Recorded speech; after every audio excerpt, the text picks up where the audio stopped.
I feel that there is much to be said for the Celtic belief that the souls of those whom we have lost are held captive in some inferior being, in an animal, in a plant, in some inanimate object, and so effectively lost to us until the day, which to many never comes, when we happen to pass by the tree or to obtain possession of the object which forms their prison.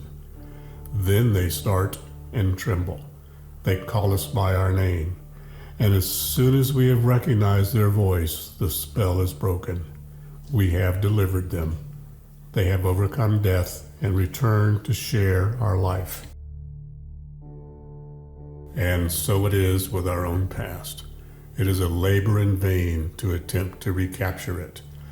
All the efforts of our intellect must prove futile. The past is hidden somewhere outside the realm, beyond the reach of intellect, in some material object, in the sensation which that material object will give us, which we do not suspect. And as for that object, it depends on chance whether we come upon it or not before we ourselves must die. One day in winter, as I came home, my mother, seeing that I was cold, offered me some tea, a thing I did not ordinarily take. I declined at first, and then, for no particular reason, changed my mind. She sent out for one of those short, plump little cakes called petite madeleines, which look as though they had been molded in the fluted scallop of a pilgrim's shell. And soon, mechanically, weary after a dull day with the prospect of a depressing morrow, I raised to my lips a spoonful of the tea in which I had soaked a morsel of the cake. No sooner had the warm liquid, and the crumbs with it, touched my palate, a shudder ran through my whole body, and I stopped, intent upon the extraordinary changes that were taking place. An exquisite pleasure had invaded my senses, but individual, detached, with no suggestion of its origin.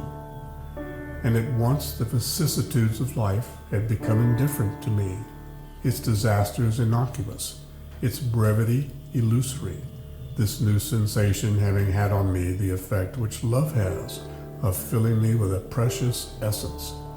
Or rather, this essence was not in me, it was myself. I had ceased now to feel mediocre, accidental, mortal. Whence could it have come to me, this all-powerful joy? I was conscious that it was connected with the taste of tea and cake, but that it infinitely transcended those savors, could not, indeed, be of the same nature as theirs. Whence did it come? What did it signify? How could I seize upon and define it?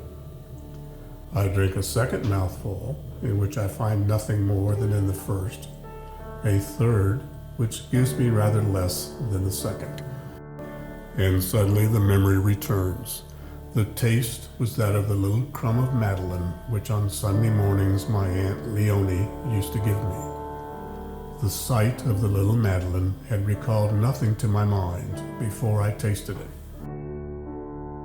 But when from a long distant past nothing subsists, after the people are dead, after the things are broken and scattered, still, alone, more fragile, but with more vitality, more unsubstantial, more persistent, more faithful, the smell and taste of things remains poised a long time, like souls, ready to remind us, waiting and hoping for their moment, amid the ruins of all the rest, and bear unfaltering in the tiny and almost impalpable drop of their essence the vast structure of recollection.